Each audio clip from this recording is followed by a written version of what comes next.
ஆண்டவராக இயேசு கிறிஸ்துவின் நாமத்திலே உங்களை அன்போடு கூட வாழ்த்துகிறேன். இந்த நிகழ்ச்சியின் வழியாக உங்களை சந்திப்பதில் மிக்க மகிழ்ச்சி அடைகிறேன். கிறிஸ்துவுக்குள் நீங்கள் ஒவ்வொருவரும் சிறப்பாக வாழ கர்த்தருக்குள்ளே நான் உங்களுக்காக ஜெபிக்க விரும்புகிறேன். கர்த்தர் நிச்சயமாக நம் ஒவ்வொருவரையும் ஆசீர்வதிப்பார் என்பதில் சந்தேகமில்லை. வேதத்திலிருந்து ஒரே ஒரு வசனத்தை நான் உங்களுக்காக வாசிக்க விரும்புகிறேன். ஆதியாகமம் 6ஆம் அதிகாரம் 9ஆம் வசனம். ஆதியாகமம் 6ஆம் அதிகாரம் 9ஆம் வசனம். நோவா தன் காலத்தில் இருந்தவர்களுக்குள்ளே நீதிமானும் உத்தமனுமாயிருந்தான். நோவா தேவனோடே சஞ்சரித்து கொண்டிருந்தான். நோவா தன் காலத்தில் இருந்தவர்களுக்குள்ளே நீதிமானும் உத்தமனுமாயிருந்தான். நோவா தேவனோடே சஞ்சரித்து கொண்டிருந்தான். நோவா எப்பொழுதும் தேவனோடு சஞ்சரிக்கிற ஒரு மனிதன். பிரியமானவர்களே, இந்த தேசத்தை குறித்து ஆண்டவர் மிகவும் கவலைப்படும் பொழுது நோவாவை கர்த்தர் ஆயத்தப்படுத்துகிறார். கர்த்தர் நோவாவை ஆயத்தப்படுத்திய பின்பு அவனுக்கென்று ஒரு சிறப்பான ஒரு பேழையை செய்து இந்த உலகத்தை மாற்றி அமைக்க ஒரு திட்டம் கொள்ளுகிறார். ஆகவே நோவா கிறிஸ்துவோடு கூட எப்பொழுதும் தொடர்புடையவனாக இருந்தபடியினால் வசனம் சொல்லுகிறது, நோவா தேவனோடு சஞ்சரித்து கொண்டிருந்தான், அவன் உத்தமனுமாய் நீதிமானுமாய் இருந்தான் என்று சொல்லப்பட்டிருக்கிறது. அப்படிப்பட்ட ஒரு சிறந்த மனிதனாய் வாழ்ந்தபடினால் நோவாவை வைத்து ஆண்டவர் இந்த தேசத்திற்கு ஒரு புது வாழ்வு கொடுக்க விரும்புகின்றார். பிரியமானவர்களே, இந்த வேளையிலே ஆண்டவர் நம்மோடு கூட பேசி கொண்டிருக்கிற மிக முக்கியமான காரியம் என்னவென்றால், இந்த தேசத்திற்கு மாற்றாக உங்கள் குடும்பத்தை ஆண்டவர் தெரிந்து கொள்ளக்கூடும். இந்த தேசத்திற்கு ஆசீர்வாதமாக நோவாவை போல உங்களை ஆண்டவர் தெரிந்து கொள்ளக்கூடும். அப்படி என்றால் அதற்கு நீங்கள் ஆயத்தமாக இருக்க வேண்டும். வேத வசனம் இன்னும் என்ன சொல்லுகிறது பாருங்கள். 7ஆம் அதிகாரம் 1ஆம் வசனத்தில், கர்த்தர் நோவாவை நோக்கி, நீயும் உன் வீட்டார் அனைவரும் பேழைக்குள் பிரவேசியுங்கள், இந்த சந்ததியில் உன்னை எனக்கு முன்பாக நீதிமானாக கண்டேன் என்று சொல்லுகிறார். இந்த உலகத்தை மாற்றி அமைக்க கர்த்தர் திட்டமிடும் பொழுது, ஜனங்கள் எல்லாரும் பாவத்திற்குள்ளாக இருக்கும் பொழுது, ஜலப்பிரளயத்தின் மூலமாக இந்த தேசத்தை மாற்றி அமைக்க விரும்புகின்றார். மாற்றி அமைக்க விரும்புகின்ற ஆண்டவர் நோவாவினுடைய குடும்பத்தை மாத்திரம் காப்பாற்றுகிறார். காரணம் என்ன தெரியுமா? அவன் நீதிமானாயிருந்தான், கர்த்தருடைய பார்வையில் அவன் உத்தமனாயிருந்தான். அது மாத்திரமல்ல, தேவனோடு எப்பொழுதும் சஞ்சரித்து கொண்டவனாயிருந்தான். உங்களுடைய தனிப்பட்ட வாழ்க்கையிலே, உங்களுடைய குடும்ப வாழ்க்கையிலே பல்வேறு போராட்டங்கள், பல பிரச்சனைகள், பல்வேறு விதமான எதிர்பாராத சம்பவங்கள் உங்களுடைய தனிப்பட்ட வாழ்க்கையில் நடந்து கொண்டே இருக்கலாம். ஆனால் இந்த வேளையில் கர்த்தர் உங்களோடு கூட சொல்லுகிற ஒரே ஒரு காரியம், நீங்கள் கர்த்தரை சார்ந்திருப்பீர்கள் என்றால், நீங்கள் தேவனோடு கூட சஞ்சரித்து கொண்டிருப்பீர்கள் என்றால், உங்கள் எண்ணத்திலும் சிந்தையிலும் நீங்கள் தேவனுக்குரியவர்களாய், நீதிமானாய், உத்தமர்களாய் நீங்கள் இருப்பீர்கள் என்றால் ஆண்டவர் உங்களுடைய குடும்பத்தை காப்பாற்றுவார். அது மாத்திரமல்ல, உங்கள் குடும்பத்தின் மூலமாய் இந்த தேசத்திற்கு ஒரு பெரிய ஆசீர்வாதத்தையும் நன்மையும் கொண்டு வருவார் என்பதில் சந்தேகமில்லை. ஒரு உலகத்திற்கு, புது உலகத்திற்கு அடையாளமாக ஆண்டவர் நோவாவை பிரித்தெடுக்கின்றார், தெரிந்தெடுத்திருக்கின்றார். இன்றைக்கு உங்களையும் என்னையும் ஆண்டவர் தெரிந்தெடுக்கின்றார். நாம் அவருடைய முழுமையான சித்தத்திற்கு உட்பட்டவர்களாய் நடக்கின்றோமா? தேவனுடைய பார்வையிலே நாம் நீதிமானாக இருக்கின்றோமா? ஆண்டவர் நம்மை பார்த்து கேட்கின்றார். அப்படி நம்மை முழுமையாக தாழ்த்தி நம்ம ஒப்பு கொடுக்கலாமா? இந்த காலத்தில் இப்படி வாழ முடியாது, இந்த நாட்களில் இப்படியெல்லாம் ஜீவிக்க முடியாது, அது அந்த காலம், வேதம் அந்த காலத்தை குறித்து சொல்லுகிறது என்று சொல்லி இன்று அநேகர் அவைகளை ஒத்தி போடுவதையும் அவைகளை தள்ளி போடுவதையும் பார்க்கிறோம். பிரியமானவர்களே, வேதம், கர்த்தருடைய வார்த்தை நேற்றும் இன்றும் என்றும் மாறாததாக இருக்கிறது. அவைகள் எப்பொழுதும் ஆவியாயும் ஜீவனாயும் இருக்கிறது. உங்கள் ஒவ்வொருவருக்கும் எனக்கும் அவைகள் பலன் தருகிறதா இருக்கிறது. கர்த்தருடைய வார்த்தையிலே ஜீவன் உண்டு. நாம் அதை மறந்து விடவே கூடாது. அவருடைய வார்த்தையை நாம் புறக்கணித்து விடவே முடியாது. எல்லா காலத்திற்கும் பொருந்தக்கூடிய ஒரு வேத வார்த்தையை கர்த்தர் நமக்கு கொடுத்திருக்கின்றார். காரணம், அதற்குள்ளாக அவர் ஜீவனாக இருக்கின்றார். அவருடைய வார்த்தை உண்மையும் சத்தியமாக இருக்கிறது. எல்லா அங்கீகரிப்புக்கும் பாத்திரமாக இருக்கிறது. அப்படி என்றால் இதை நாம் அப்படியே நம்பித்தான் ஆக வேண்டும், அப்படியே ஏற்றுக்கொண்டு தான் ஆக வேண்டும். கர்த்தருடைய சத்தத்திற்கு கீழ்ப்படியும் பொழுது இந்த காலத்திலேயும் கர்த்தர் உங்களை ஆசீர்வதிப்பார், உங்களை நிறைவாய் நடத்துவார்.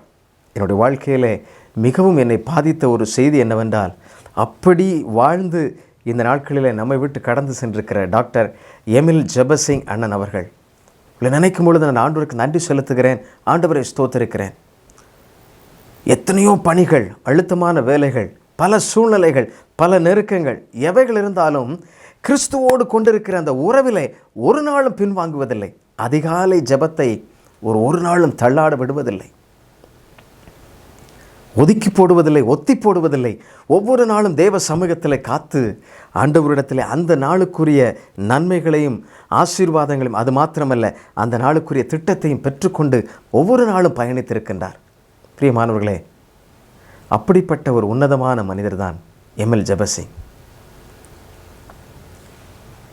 தேசத்திற்கு ஆண்டவர் நமக்கு ஆசீர்வாதமாக, அநேக ஊழியங்களுக்கு ஆசீர்வாதமாக அவர் எழுப்பி தந்திருக்கின்றார். 3 பிள்ளைகளை கர்த்தர் அவர்களுக்கு கொடுத்தார். டாக்டர் ஆனந்தி ஜெபசிங் அவர்களும் எமில் ஜெபசிங் அண்ணனும் இருவரும் சேர்ந்து இந்த ஊழியங்களை கட்டி எழுப்ப ஆரம்பித்தார்கள். 3 பிள்ளைகளுமே கர்த்தருக்கு பிரியமானவர்களாக வளர்க்கப்பட்டார்கள். ஊழியத்தின் நிமித்தம் பல்வேறு பிரயாணங்கள், பல அழுத்தங்கள், பல சூழ்நிலைகள் மாறியிருந்தாலும், ஆனால் பிள்ளைகளுக்கென்று அவர்கள் நேரம் சிறப்பாக கொடுத்தார்கள்.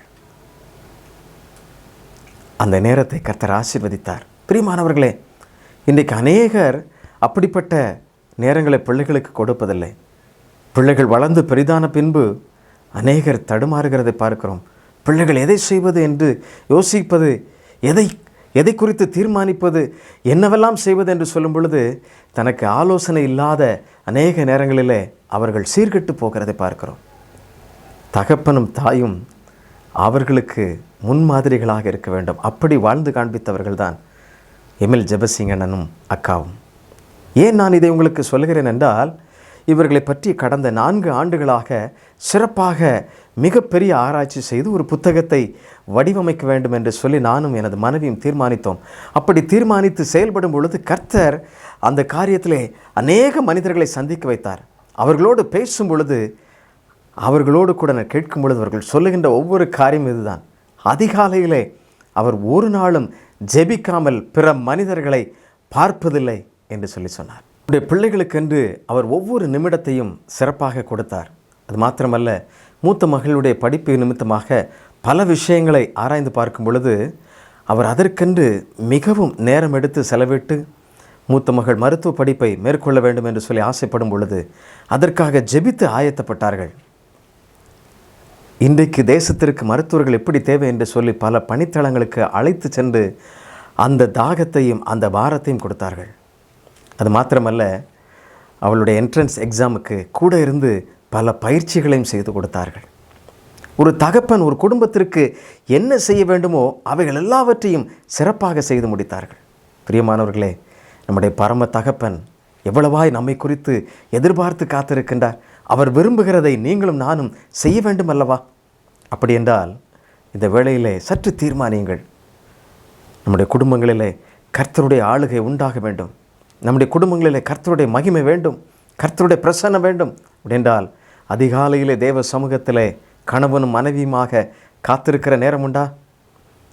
தெய்வ சமூகத்திலே நீங்கள் காத்திருக்கிற நேரம் உண்டா? குடும்பமாக ஜெபிக்கின்ற பழக்கம் உண்டா? ஆண்டவர் எதிர்பார்க்கின்றார்.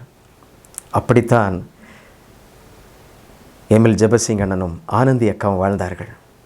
வெளிநாட்டிற்கு பயணம் செய்து ஊழியத்தின் நிமித்தமாக சென்றிருந்தாலும் அங்கிருந்தும் கடிதம் எழுதி ஜெபத்தோடு நிறைவு செய்வதை நான் பார்த்திருக்கிறேன்.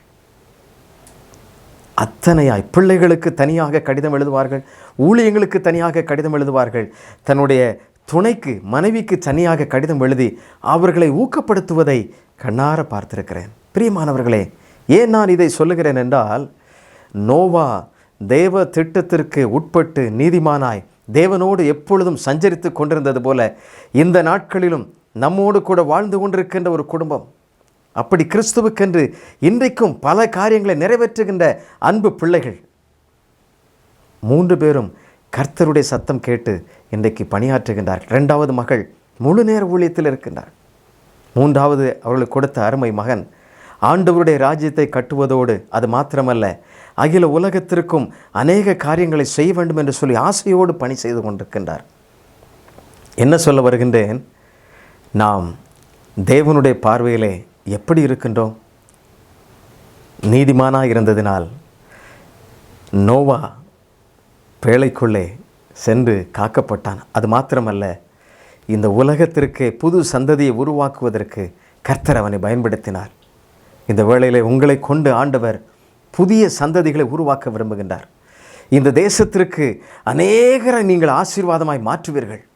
அது மாத்திரமல்ல, உங்களுடைய குடும்பமும் ஆசீர்வதிக்கப்படும் என்பதிலே சந்தேகமில்லை. அப்படி என்றால் நீங்கள் தேவனோடு சஞ்சரிக்க வேண்டும். தேவனுடைய பார்வையிலே எப்பொழுதும் உத்தமமாக இருக்க வேண்டும்.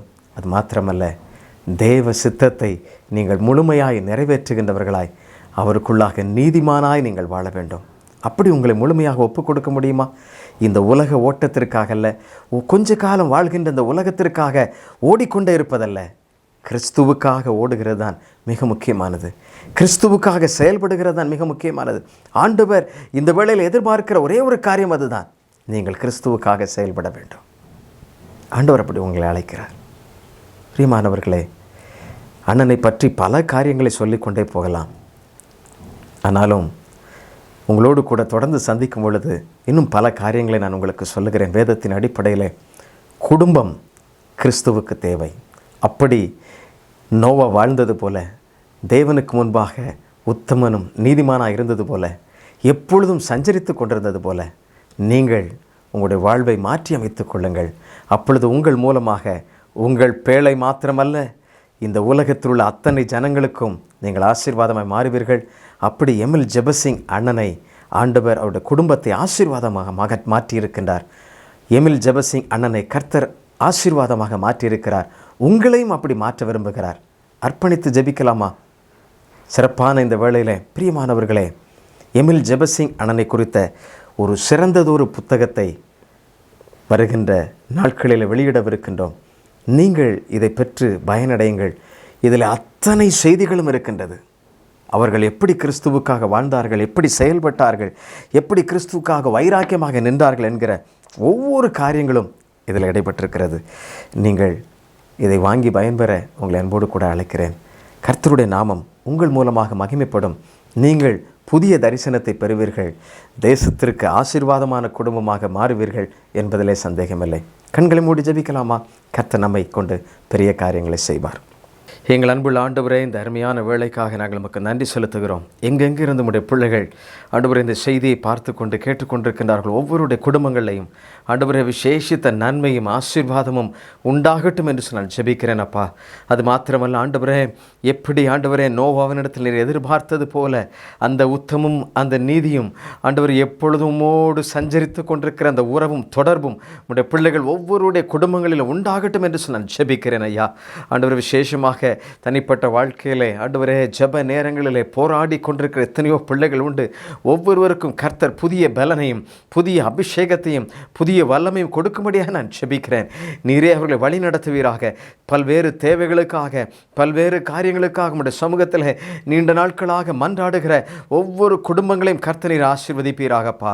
ஆண்டவரே, அவர்கள் ஒரு சாட்சியான குடும்பமாக, முன்மாதிரியான குடும்பமாக, இந்த தேசத்திற்கு ஆசீர்வாதமாக ஆண்டவரே அவர்கள் எங்கு வசிக்கின்றார்களோ அந்த பட்டணத்திற்கு, அந்த தெருவிற்கு உடைய பிள்ளைகள் ஆசீர்வாதமாக இருக்க நான் ஜெபிக்கிறேன் அப்பா. அப்படி உடைய பிள்ளைகளை நீர் பலப்படுத்தும். அப்படி உடைய பிள்ளைகளை கூர்மையாக்கும். அப்படி பிள்ளைகளை பலப்படுத்தி ஆண்டவரை வைராக்கியமாக வழிநடத்த முடியாது நான் ஜெபிக்கிறேன். கர்த்தருடைய கரம் இருப்பதாக உடைய பிள்ளைகள் ஒவ்வொருவரையும் நீர் பலப்படுத்துவீராகப்பா. நீர் காத்துக்கொள்ளும் சுவாமி. ஆண்டவரே, உம்மோடு கூட உடைய திட்டத்தை நிறைவேற்றுகின்ற ஆண்டவரே உத்தம ஜனமாக ஒவ்வொரு பிள்ளைகளையும் ஆசீர்வதிப்பீராக. உம்முடைய சித்தத்தின்படி செய்கின்ற பிள்ளைகளாக அவர்களை நீர் நிரப்பும்படியாக நாங்கள் ஜெபிக்கிறோம். அப்படி நீர் வழி நடத்துகிறதற்காக உமக்கு ஸ்தோத்திரம். நீரே ஆசீர்வதியும் பலப்படுத்தும். சகல துதி கன மகிமையிலும் உமக்கே செலுத்துகிறோம். இயேசுவின் நாமத்திலே ஜெபிக்கிறோம். ஜெபங்கேளும் நல்ல பிதாவே. ஆமென், ஆமென்.